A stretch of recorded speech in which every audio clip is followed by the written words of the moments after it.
a girl child is asked, who is your role model? About 63% say it's their mother.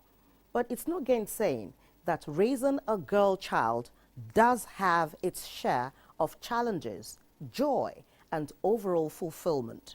It is The Gallery, a woman's perspective. I am Shiju Alabi, and the program starts now.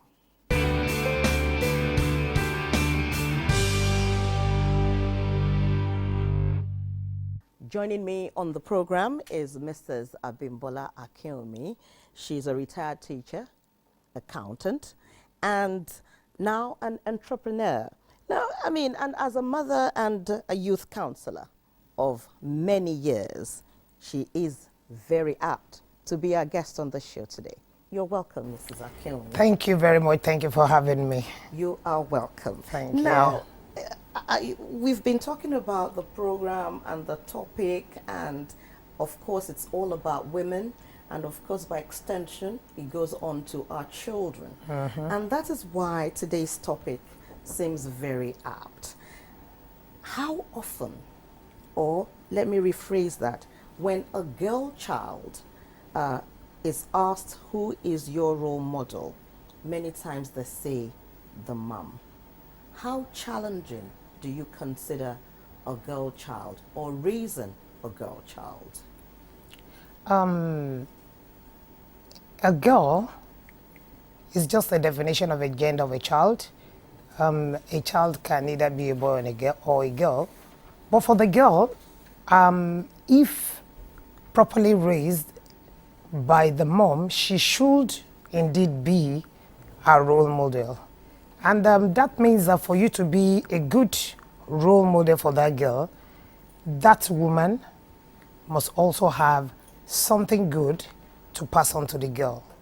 Otherwise, it's going to be passing on a bad thing that would eventually affect the community. Because when you look at the girl, I see it from three different perspectives.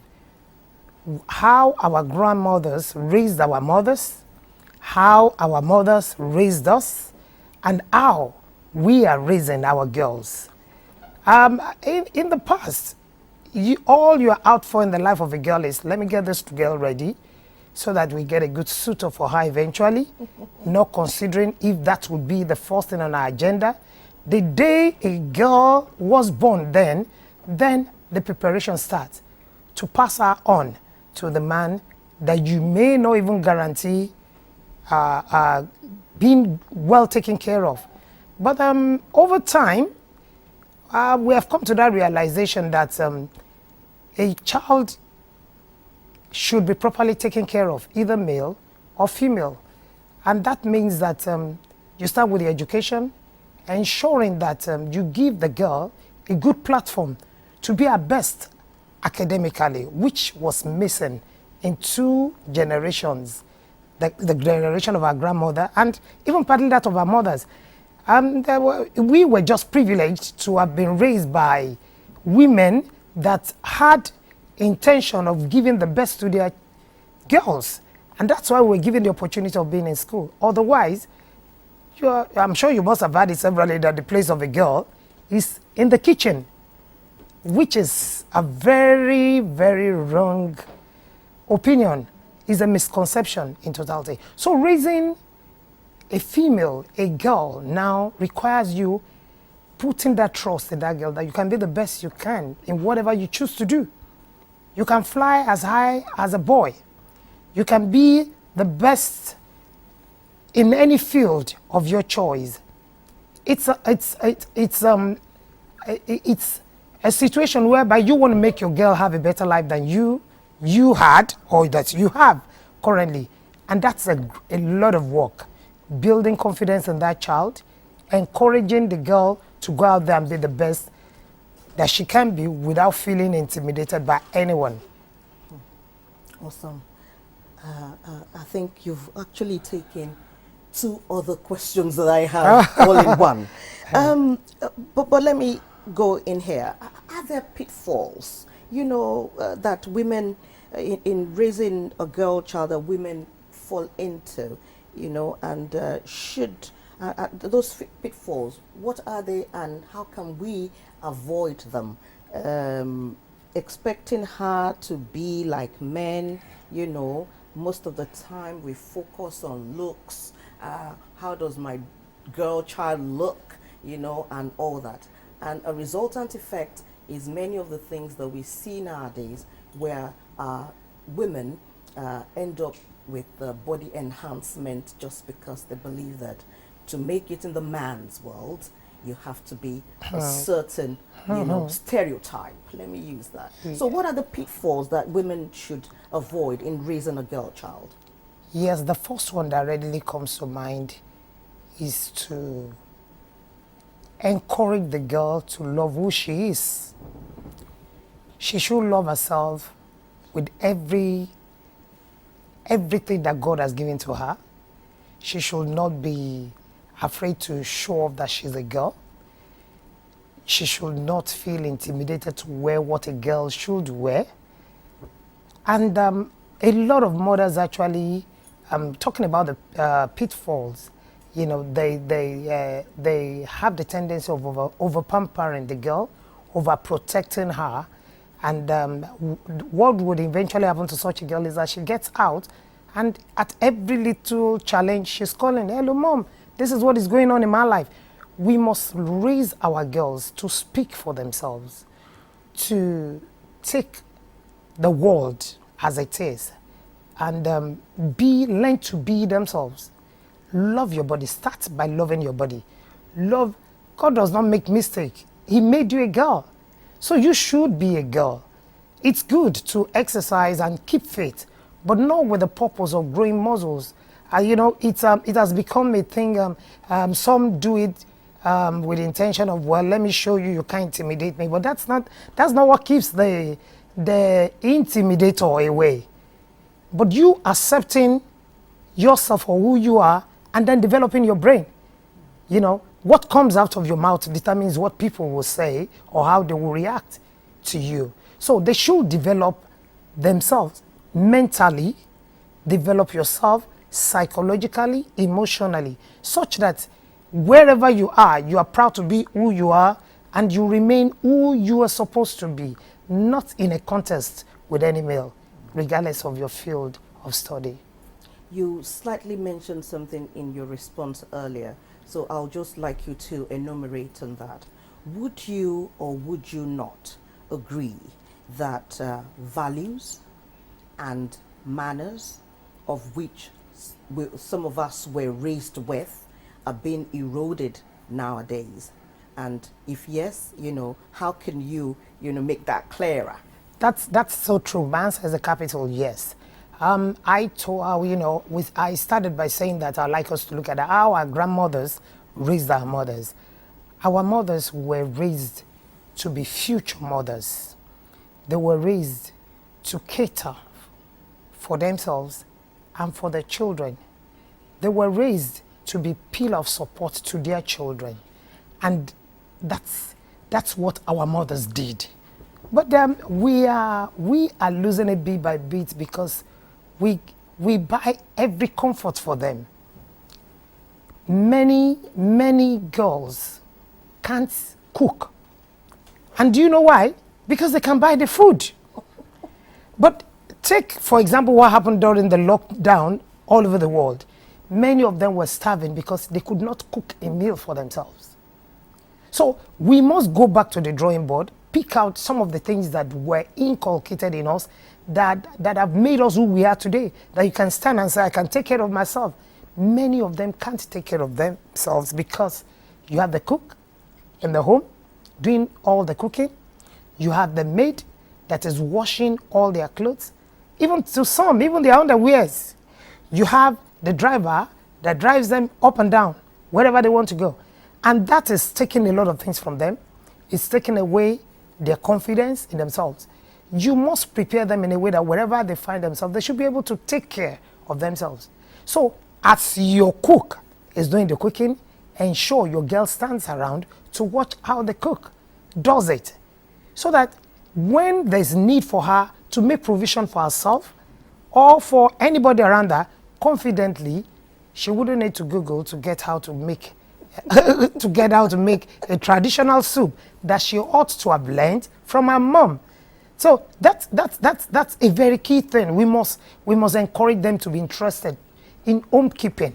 It does not stop you from being the accountant. It does not stop you from being a pilot. It doesn't stop you from being an engineer. Keeping home should be something that is engraved in the heart of every girl. When you talk about this, they will say that it is, or they call themselves the Millennium Children. Anyway, there's more to talk about. We'll be back shortly.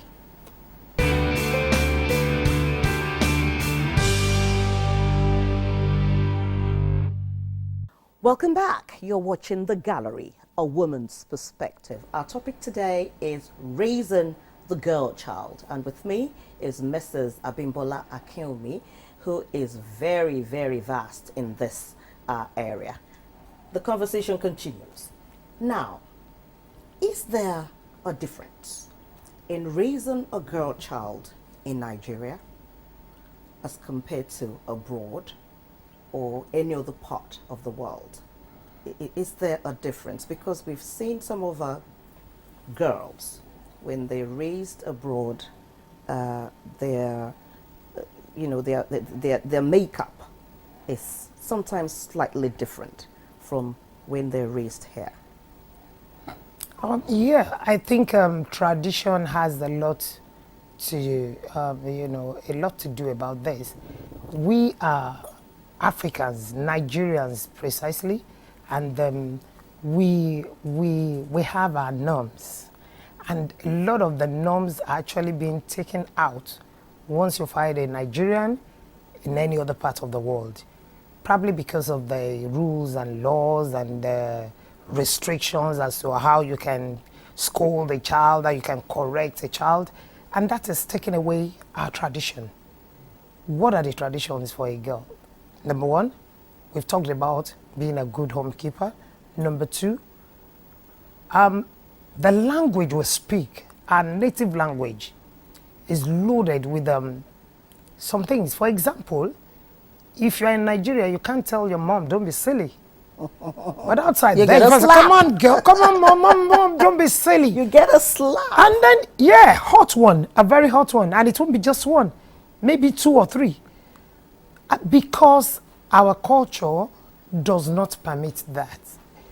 And I would like to encourage every Nigerian raising your child, wherever it may be over the world, some of those things, you must begin to put them back in their lives from cradle. There are some things that are acceptable out there, but the day your child returns to Nigeria, everyone will look at you as a bad person, that you have not raised a good child. How do we greet our parents? We know how we used to greet her. You can't stand upright and say, good morning, mom. You at least, you bend. If you can't go on your knees totally. How many girls do that now? And then what is the reaction of the mothers when you find a girl behaving that way? Here, in this part of the world, when you have a child, the whole community will raise that child for you. Because when she does anything wrong, your neighbor will openly correct. Say, no, you're not expected to do that. Don't do that. But outside there, if you correct any other person's child, you can be sure the police will come knocking on your door. So that's the wide difference. But as a Nigerian, wherever you are, start teaching them the norms of this part of the world from cradle. So as they grow, they begin to, appreciate all of those things. And it will tell in their future. Because no matter how long they stay out there, one day they might need to pay a visit to Nigeria. And then the assessment of a typical Nigerian will, either mar whatever our reason might be for coming home or make it. So we must not allow education, civilization, relocation to take away our norms, our cultural values, what we hold, what those things that make us who we are should not be taken out of our lives. As we pass it on from one generation to the other, we find that we remain, some people do it. There are tribes in Nigeria that wherever you meet them all over the world, you find them speaking their dialects, their native dialect. And that's a good thing. That's a good thing. I met a young girl in a big market in China, and she was speaking Igbo language. I looked at her, I said, wow, you know, they've taken out the language out of Nigeria to China. That's what we should do. So we don't listen. It's not part of education. Teaching them who to be, how to relate with other people is still part of education. So it's not just the one you get in the four walls of a classroom that makes education. The first place of education is actually the home. So we must hold that family. But because of so many things, our mothers were home to give those trainings to us. How many mothers are at home now? They're on the way trying to make ends meet too. Education has exposed them to a lot of, you know, having beautiful career, pursuing and being the best. But we must almost always remember that our mothers paid certain prices in order to raise us, to ensure we turn out well. So every mother must be ready to pay their own fair share of the price to ensure that the girl turns out a good woman in future. That's a beautiful line right there. And you know, for our women folk, because many, you've touched on this here and there, but you know, moving forward, for some of our women folk, is there a particular blueprint that should be followed in raising a successful girl? Oh, well, we've talked about education. So every child, both girl and boy, should be encouraged to be the best academically. Number two, give them some level of freedom in taking their own decisions. You'll be shocked if you meet with some daughters and mothers. It's the mother that will choose the dress, she will choose the shoe, they will choose her hairstyle. When is she going to start being a woman? Are you saying at an older age? I mean, maybe when they're like, you know, youngsters. No. I'm talking about grown-up girls. Whoa. That are already becoming women. And you still find, and you know, it's coming from the place of you, you know, wanting to give her the best, helping her to be the best, helping her in sorting out. We have mothers that cook and take to their daughters. They will cook in their own house. When is that girl or the woman or the lady, when is she going to learn to do those things? No talk of passing it on to her own daughter. So we should give them some, encourage them to take right decision. You can oversee, you can give them counsel, but don't load your idea on them all of the time, because they would eventually leave and begin to live their life. That's number two. Apart from education, don't be overprotective. Don't leave them to err and then be silent. It's not a crime to rebuke, to correct, and then you do it out of love. That will make that child or that girl, it will make her have an understanding of what it takes to be a girl. For example, even the way you're sitting, it didn't come with you when you were born. Somebody might have taught you that when you're sitting as a girl, there's a posture. There's a way you sit. It's part of etiquette. So you don't just sit and then you throw yourself all over the place. How to dress, how to comport yourself. For a girl, you know, a lot of things are happening all over the world now that is making, you know, a girl child vulnerable to a lot of things.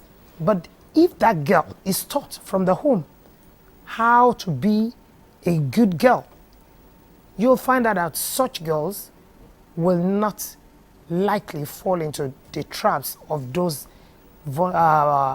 Hulk, or what do I call them out there.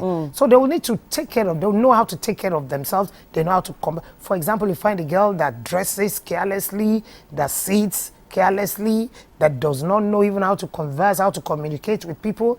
You find them falling into so many errors. And then people begin to take advantage of them. People begin to take advantage because they're just looking for the loopholes, how they can crawl in and then devour the girl.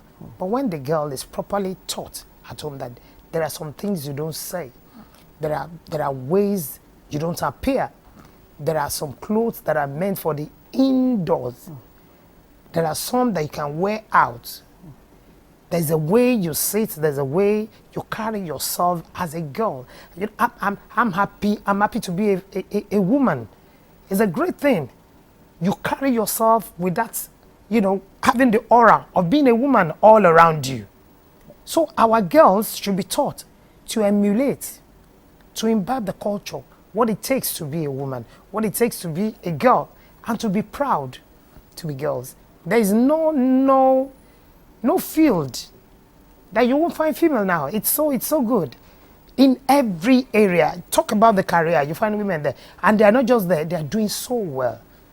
But in addition to that, we must not lose the fact that they need to imbibe our cultural traits, values, so that they can eventually pass. If I let you go, and I'm sure we're going to continue, and but it's been an eye opener. Thank you so much for those insights. I hope that our women folk will take something away from all we've said today, and of course there is the balance that women are the salt of the world, and I hope we play true to that. A girl child is okay, all right? So, and raising them to be confident is what women should look at doing. Thank you so much for coming on the show. Thank you, We will be right back.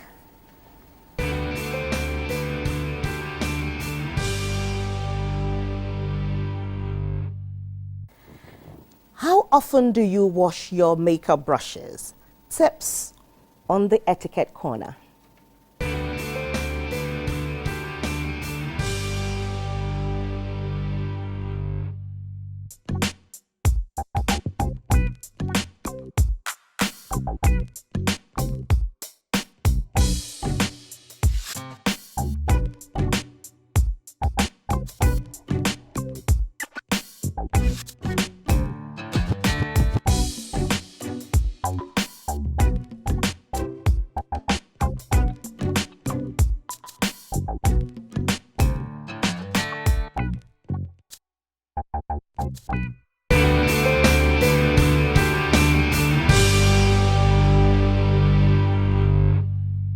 Today, Sisieko has broken many boundaries in the corporate world. Let's find out who that is.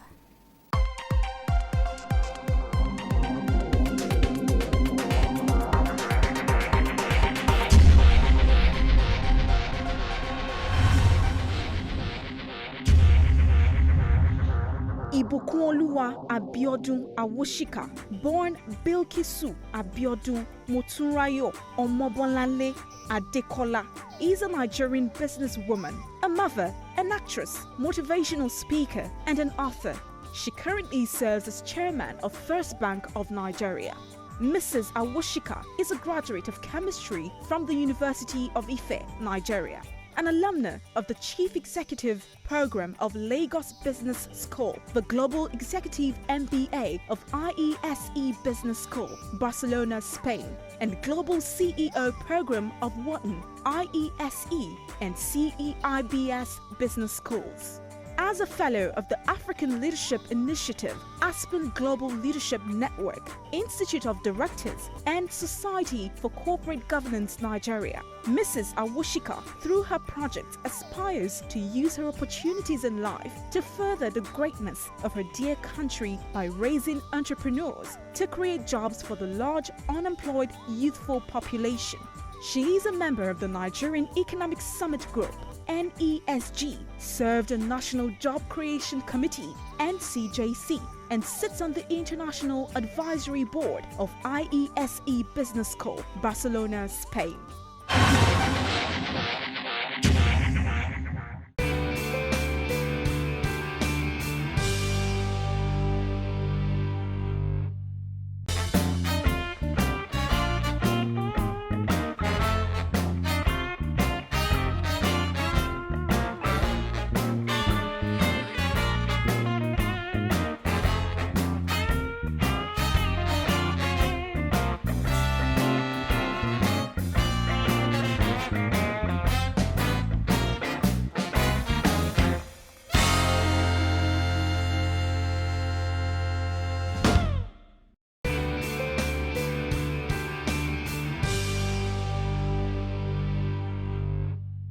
It's been a pleasure having you share time with us on this edition of The Gallery, A Woman's Perspective.